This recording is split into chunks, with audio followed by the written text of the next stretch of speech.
During university, I juggled at least one 2,000-word essay a week, at least 12 hours of preparatory readings for classes, I wrote a best-selling book, and I studied abroad in 6 countries in just 4 years. So let's just say I had to learn some helpful habits. What are some of the core habits I learned during university that I am taking into my postgraduate life?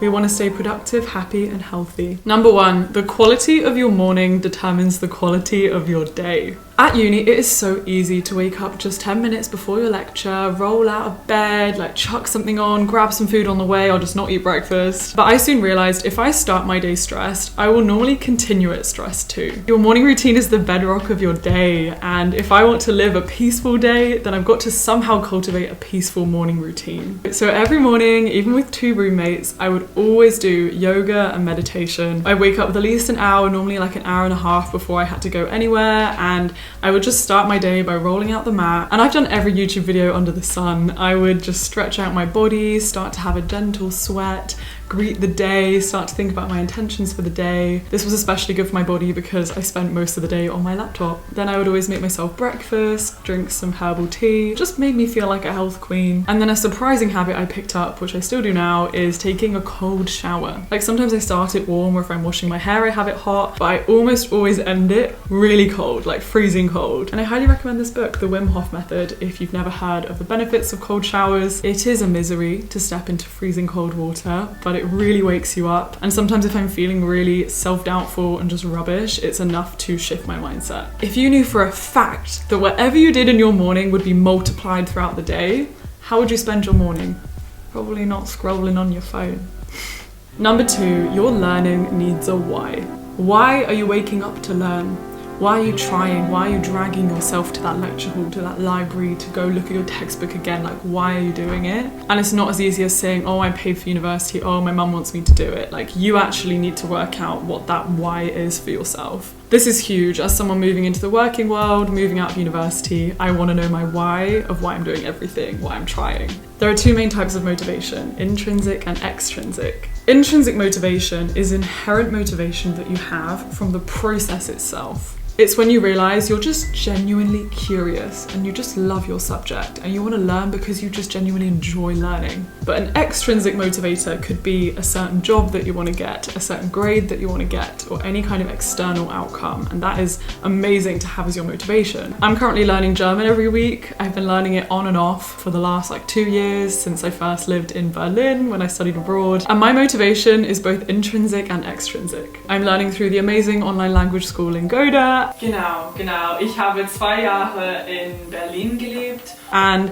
my intrinsic motivation is that classes are just fun. I do a group class with a bunch of other people from around the world with a native speaking teacher, and it's just fun. And I love German as a language because it's really similar to Dutch and I'm half Dutch. Aber meine Mutter kommt aus Niederlande und Niederländisch ist dem Deutschen ähnlich, similar. But I have the extrinsic motivation of maybe wanting to live in Berlin one day, of having lots of German friends, and also, bit of a secret, but my love life might intersect with German a tiny bit, and it is great having a clear why of why I keep turning up to sessions. This video is very kindly sponsored by Lingoda, and I cannot recommend them enough if you are looking to learn a language. Lingoda is so motivating. They have a sprint model. You can either do a class every other day for 2 months, so that's 30 classes, and get up to 50% of your money back. Or if you complete every class, you can get 40 credits for free classes to keep your language learning journey going. Or if you're really dedicated, you can do a super sprint, which is where you do a class every single day for 2 months, and if you complete every class,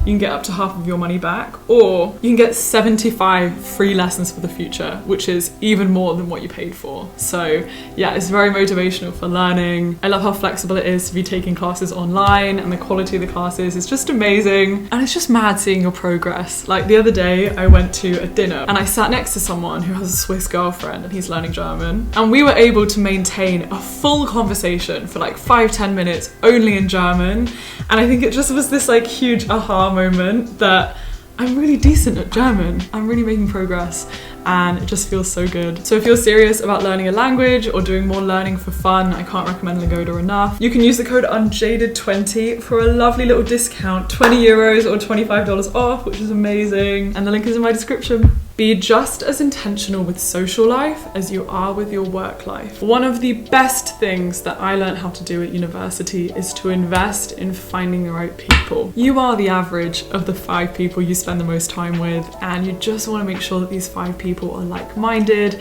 they encourage you to be the best version of yourself, they make you feel happy and productive and just connected in a sense of belonging. Go to clubs, go to events, sign up to random things, ask people to go for coffee. In my first year of university, I had coffee chats with almost 60 students. Can you imagine? I'd go up to random people and I'd say, hey, are you free this week? Even though I didn't really know them, I'd be like, hey, let's go for a coffee. And I just expanded my breadth in terms of social life in order to find the people that I really connected with. And we have this assumption often that social life just happens. You just are lucky if you find the right people or not.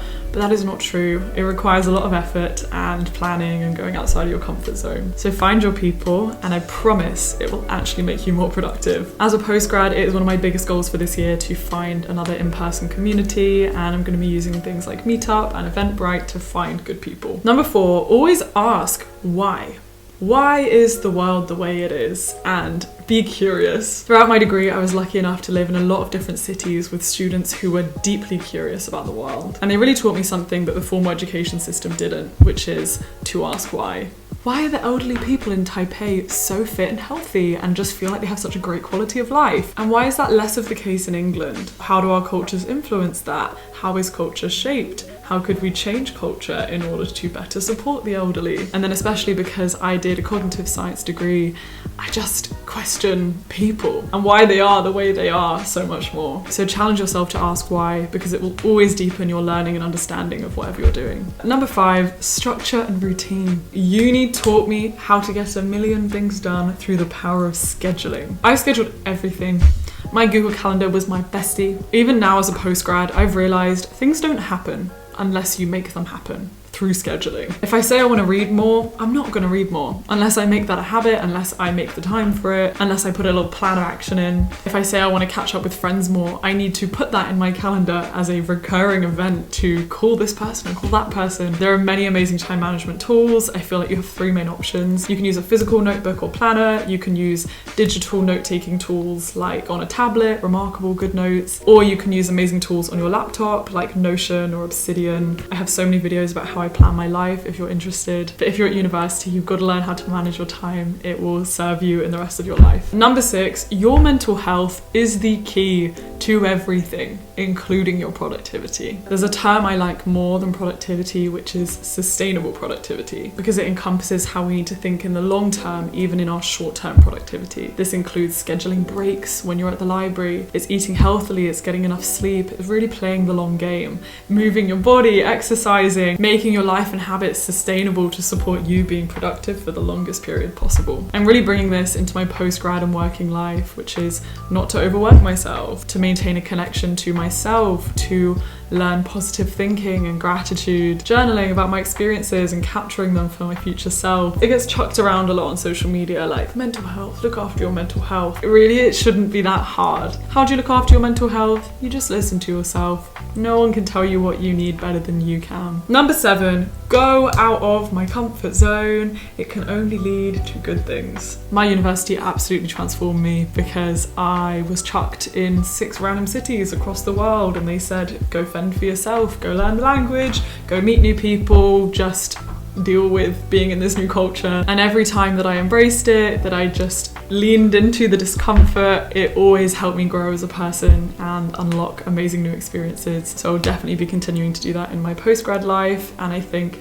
the nature of going out of my comfort zone will start to look very different too. For me, building roots and building a life of more stability has almost become outside of my comfort zone now. I'm so used to just like leaving when I can and like not sitting in and dealing with issues that can come up. So yeah, I'm intrigued to see how the nature of my comfort zone will change. And number 8, one day you will look back at this period of your life with nostalgia. You will miss it. Even if that seems crazy right now because you're stressed and you've got a million work things on and you're like hating it. So just do your best to be grateful and to soak up this chapter of your life with all its amazing things, with all its challenges. Especially in my last year of uni, I started to treat each day like I had chosen to go back to this day, as though I had chosen to relive this day because I miss it. And that really helped me savor everything. The amazing people I was around, the amazing opportunity that it is to have a great education. I'm moving into this period as a postgrad where I have a lot more uncertainty in life. I'm also trying to just soak up this chapter, because maybe one day when my life is a lot more stable and I have, you know, my 9-to-5 job or whatever, maybe I'll look back at this period of uncertainty and also miss it. So we might as well just enjoy it for what it is. I'm sending so much love to all my student and working friends and everyone in between. My casual magic today is this gorgeous sunlight that we have been blessed with in the UK. I'm on my period today and I just feel absolutely dead. I actually woke up so miserable. I was like, there's no way I'm gonna film.